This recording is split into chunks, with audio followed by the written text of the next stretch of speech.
Everlasting Summer, if you guys remember me doing that, it's one of the first visual novels, if not the first visual novel I did on this channel. It is like a December theme, Christmas theme, set after the events of everything happened. That's all I know. Though it's not done by the same people as the first game, it's still, whatever. I wonder what is the spirit of New Year, and what is the New Year itself. Just another time cycle, one of many red letter days, or much more alluring and mysterious event. And my memory serves me right, the New Year was celebrated even in ancient Rome. Who knows, maybe even before that. But why is it a holiday, and why are people so excited about it? Everyone decorates New Year trees, dreams up various stories, invites their friends. Simeon, there is a lot of free space behind it. What's the matter? Are you grudging the toys? Lena's voice made me snap out of my thoughts, and I found myself standing still, clutching a small glass statue of a snow maiden in my fidgeting hands. Yeah, I'm on it. Slavia, chop it smaller. We won't be able to eat it this way. Juliana and Cucumber should be over there. Have a look, please. Well, I guess same thing. Anyone a lot older now? Is this taking much later or what? Alright. Moment. Everyone around is busy with no holiday duties. Even I, driven by the ambience, volunteered to bring and decorate New Year tree. Today is the 31st of December. We've reached an agreement to celebrate New Year at Lena's. It just happened that way. Anyway, it's not like we had any other option. Lena's place was the obvious choice. After all, who would be pleased to celebrate New Year in a untidy, dusty apartment like mine, or in a dormitory in which Slavia and Elisa lived?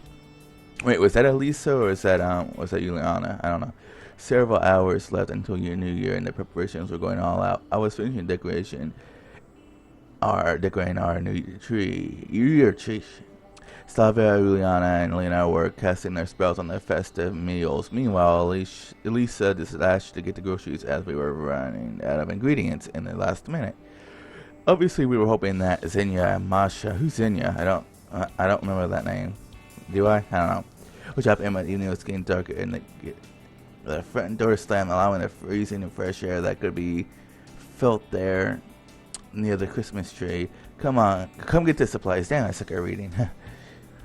Having finally hung the glass statue on the branch, I came up to Lisa, judging by her voice. The supplies were pretty heavy. She stood with her back against the wall, trying to catch her breath. Lena, couldn't you find an apartment even higher? Whoa, sure it doesn't matter whether it's the second or fifth floor. It's exhausting, and she shouted in the direction of the living room. She looks a lot better in this than Everlasting Summer, in my opinion. Only muffled laughter echoed from there. What, you climbed the stairs while carrying all that? Can't you see? Why didn't you use the elevator? At least stood up to me and glanced angrily at me. Being a smart ass, the elevator already went up and I didn't want to wait. What you standing still for? Move this to the kitchen. Stop making eyes at me and move. Lisa has always been a kind of a locomotive and at the same time an ignition spark in our company, just as Juliana. If we gathered up somewhere, it was definitely their scheme. The bags appeared to be really heavy, and when I tried to pick them up, I couldn't hold a cry of surprise. Oh, how feeble the men are these days. Come on, let me help you. Together we managed to get the large stretch due to the load. The bags to the coach that limitingly creaked under their weight. What have you bought so much for? Her hair's different. She still has a long braided like hair, but the bangs are different, I think. You'll thank me in the morning. Wow, girls are some firecrackers over here. Yeah, that is Juliana. Oh, it's kind of weird seeing her all grown up, honestly. No, Juliana has already peered inside a bag through a hole in its side, pulled a long black box, yelling cheerfully, tearing the back even harder. Oranges fell out and rolled around the floor. Juliana. Who's that? Nobody knows the disaster she's done. Juliana gathered the fruit quickly and pretended to be a nice girl. The front door slammed again. Hi, everyone. And what have you been loitering about? Masha entered the living room wearing a dark dress and roll neck sweater that suited her perfectly. I wasn't loitering anywhere. We recorded our song today, and I tell you girls, it's beautiful. Oh, that's right, Masha, the Miku look-alike from the... Okay. Wow, okay. Her hair's different. So what's up? Got any news? Are there more people to come? Because there are so few of us here. Oh, Simeon, hi there too.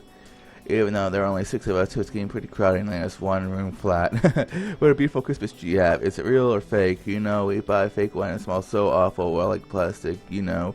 And here you are having a real one. So cute. I adore real Christmas trees. When I was little, we used to bring and decorate a real Christmas tree, and I would even chew its needles. And also, I love Oliver Sella too. Do you add pickles to it? My mother always does, but one of my friends doesn't.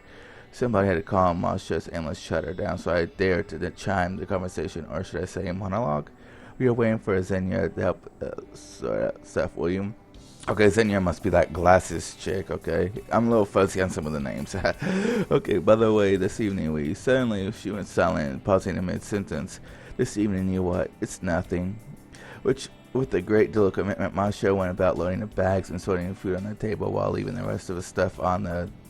There was a strangely forgotten feeling that had been haunting me relentlessly throughout the whole holiday. I was 12 again, hurrying up to bed so I would wake up early in the morning, opening gifts waiting for me under the New Year tree. And much is strange, nothing only served to reinforce this feeling. I guess it's the about 5 or 7 years I found myself in high spirits on the eve of New Year's today, enjoy myself rather than stay buried like a mole within 4 walls. Forcing my eyes out to miss the moment that clocked the corner of the screen, marking the beginning of another cycle of the seasons. I couldn't tell the difference. It's all thanks to the girls. It's only been a while since the day we all met. Though up to now we've been hanging together and visiting each other pretty often as if we were old friends. Well, perhaps it was the truth after all, but can we call everything happened to us real, or just a bright and vivid dream of our company shared? They don't matter, not now. The more important thing is the lesson we've learned from this dream. The hand of the clock was approaching 10 p.m. Mark. Relentlessly, Lena and Slavia were having a chat, rattling dishes in the kitchen. Oil was sizzling in the pan, and then some meat was baking in the oven, filling the kitchen with appetizing savour as the serving of the festive table was reaching its end. Lots of trumpery was hanging from each and every corner. I reached garlands were winking with bright colors, and dull glassware was listening from the branches of the New Year tree. The same tangerine and pine needles served as the complement of the elevated atmosphere of holiday, just like in the good old days of childhood. Juliana and Lisa ran outside, giving a strong intention to try out the explosive contents of the bag that filled it to the limit. Masha was lying on the sofa and seemed to be falling asleep. I was sitting in an old and soft armchair, relentlessly aiming at the TV screen where a bunch of show business stars in brightly colored dresses, Hollywood smiles shining on their faces, were wishing their audience Happy New Year. Though at the very moment I had not the slightest intention to notice any of their histrionic behavior. All I wanted was a noisy celebration of holidays with cheerful people and their never-fading smiles. And I wanted to believe in their countless wishes of happiness and health, that every wish would undoubtedly come true, this time at least. My eyes accidentally caught sight of some of the little dark bucks lying on the floor, Ileana's firecrackers. At the same time, a mobile phone rang somewhere in the kitchen. You want me to drop them? Now climb up and take them by yourself. I want to drop them to you. What? Oh, okay. Oh, I won't. Simon, go down and give those firecrackers to Ileana. She left them somewhere in the room. Thoughts were moving slowly in my head as if my mind was enfolded in some haze. I didn't want to leave this soft and cozy armchair. Though why don't I go out and breathe some fresh air? My stomach needs to take a break from these tempting smells anyway. Why would I drop them from the window? Go down to Ileana. Thought it was too stuffy in the apartments. I'll go for a walk, I said to the girls in the kitchen and left the apartment shuffling on my coat. The street created noises from every corners. Someone was launching fireworks, children were playing with peg tops, little toys that were spinning and launching sheaves of multicolored sparks. Juliana and Lisa were selling up a huge firework that was probably equipped with at least 30 shots, as the box wasn't a small one. I'm afraid to imagine what kind of our budget was spent on this insanity. Got it? Instead of answering, I showed her that small box. Give it here. And I snatched the box out of my hands. Now we're gonna rock this night. She had a twinkle in her eyes, just like a small child. She was probably thinking of something to blow up the whole time. Why don't you buy them? Could you make it yourself? Is it the first time for you after all? If looks would kill, there'd be a small pile of ash of me left. under Elisa's incinerating glare. You're such a jackass, Semyon.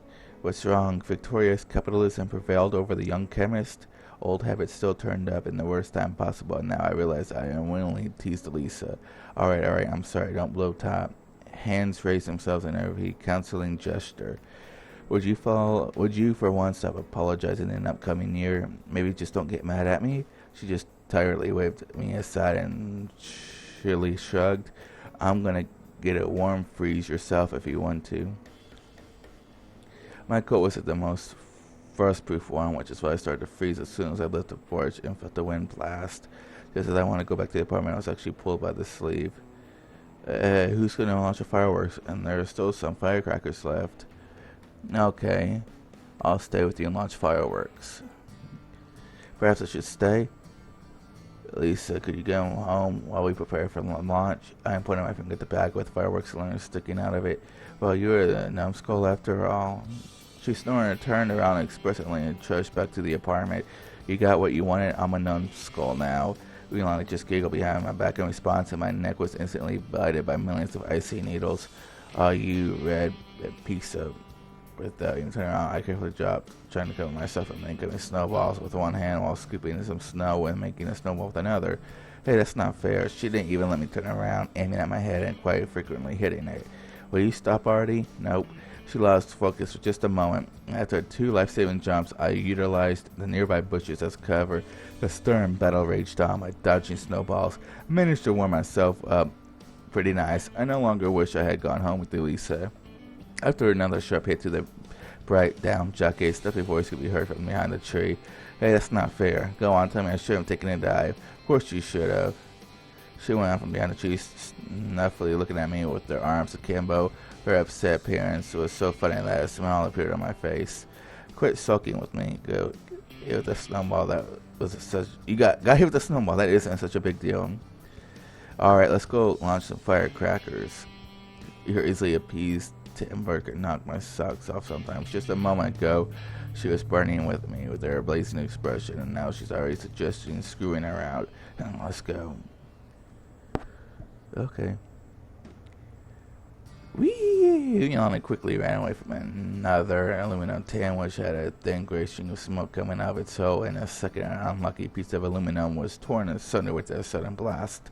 Just like a kid, even despite the fact that Ulana was on her first year of studies in the university, her ways of entertainment couldn't be called ordinary. Judging by the other girl's stories, she was always screwing around. Apparently, she even volunteered to be a camp leader. Realizing as a camp leader, that image appeared in my mind instantaneously. Pioneer uniform, her chic voice, luxury ankle biters. I couldn't contain the laughter. What you laughing at? Oh, nothing. Just thinking why some individuals still enjoy playing with firecrackers. Yana gave me a surprised look. What's wrong? That's fine. What's the fun in that? Just an explosion, and the tin is torn apart. It's also to hurt an eye with a splinter. Let's not do this again, okay? I'm worried. Yana waved her hands in protest. About yourself? About you as well. Well, if you're worried about me, we won't do this again. An explosion went off right behind her back. Alright, I found something that should have been done to bring that girl to her senses. Yeah, alright, that was the last one, I swear. I stretched my hand out and earlier fully unloaded the rest of the warheads in the palm of my hand. You are indeed boring. What are we going to do then? I was about to suggest something, but immediately reconsidered because I heard nothing to suggest. I couldn't even imagine what we could do outside in the wind, besides wandering around between the house and the nearest mini market and optionally studies. Let's make a snowman. I gave her a condescending look. I'm still 10 years old for you. What's wrong with it? To me, it's fun. She silently sat on her hunkers and started to furl the soft snow. I was sitting nearby and amusedly watched her attempts to make something around of a slush ball. Don't just stand here, help me. Well, great, really mature. Okay, we'll make a few balls, put it on top of each other, so what? Ilana stood up and threw a serious look at me. Look at all that. Everything's for New Year. The presents, the snow, the bells chime, Father Frost, all this is New Year. I don't get why you're such a dejected creature, or what happened in your life that you look like all the fun has been pumped out of you. Then it's nothing. Nothing happened. That's why I'm like that. I'm sure if it was the truth or not, but somehow I really want to trust myself that the reason for my passiveness, who was my style of life itself, it's not me. It's always pleasingly to know that someone else is responsible for your failures. Juliana kicked the slush ball and it fell apart. She turned around and headed to the porch. I froze in place. Just a second ago, I was ready to leave myself, but now I felt extremely offended by myself by being such a miserable toad. I can't even pretend I'm not sure if I did not upset the girl.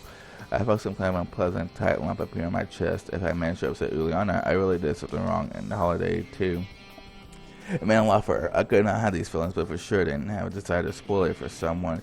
I sat down from him and tumbled down slush ball and tried to gather it in one piece. Somehow, I managed to do it.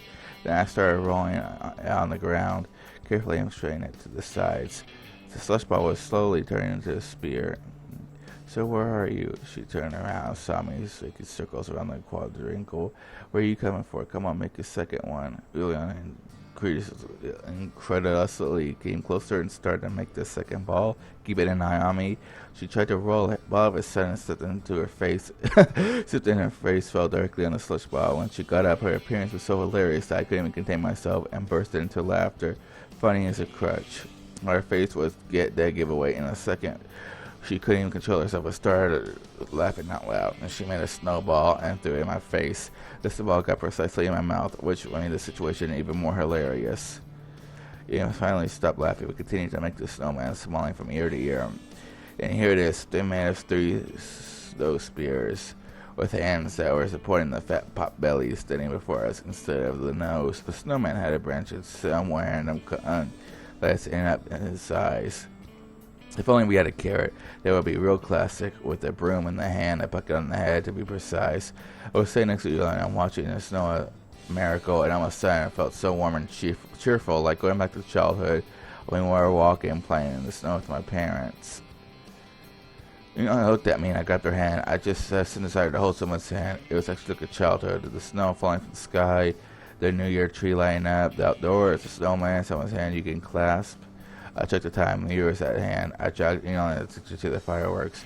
Let's go somewhere at 12 o'clock. Alright, she said and gave me a warm smile.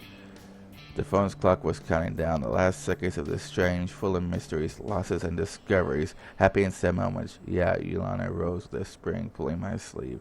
Is it time? It is. She took a match folder out of her pocket and ran up to the artillery, which was armed and ready by that time. 5, 4. Yolanda was in blazing wigs after wigs, constantly swearing and breaking the matches. 3, 2. The last wig ignited, strewing the grounds with sparks. 1. And precisely the first second of the year, the night above us shone with bright lights that looked like marvelous flowers, red, green, golden, you name it. Look, look. She ran after me and grabbed my and I pointed at the sky, although that was actually unnecessary. I was fascinated by the sight as well. What's so special about these lights and snowmen after all? Why exactly this day? Why do they make you wake up in a dream, dust off the fluff, lighten up yourself? Huh? Watching Yolanda, it became clear that I just forced myself too deeply in the borders of deduction and loneliness I created myself. So maybe it's time to break these borders and once again learn to enjoy the simplest things. I mean, a child at least sometimes. A time the bells echoed from someone's open window. Yolanda shouted Happy New Year and suddenly kissed me right on my unshaven cheek. The same moment she became extremely shy because her long and dropped her eyes even quit a hold of my hand. I'm sorry, what's wrong? Nothing. She went beet red, nearly matching the shade of her cheeks with the color of her hair. Her embarrassed look gave me a warm feeling. I grabbed her hand and caught her eye, surprised eye. Hey, no biggie. I bent down, kissed her in her ear, and said, Happy New Year. Wow, so there you have it. Thanks for reading this short story. Our team wishes you Happy New Year. We believe that positive thinking, kind people you'll meet, and your strong, successful initiatives will lead you to a brighter future where all your dreams, even the most extraordinary ones, will definitely come true. Lastly, we hope you'll find your own Lena, Lisa, Miku, Yolanda, Slavia, Yulia, and live happily after. Good luck.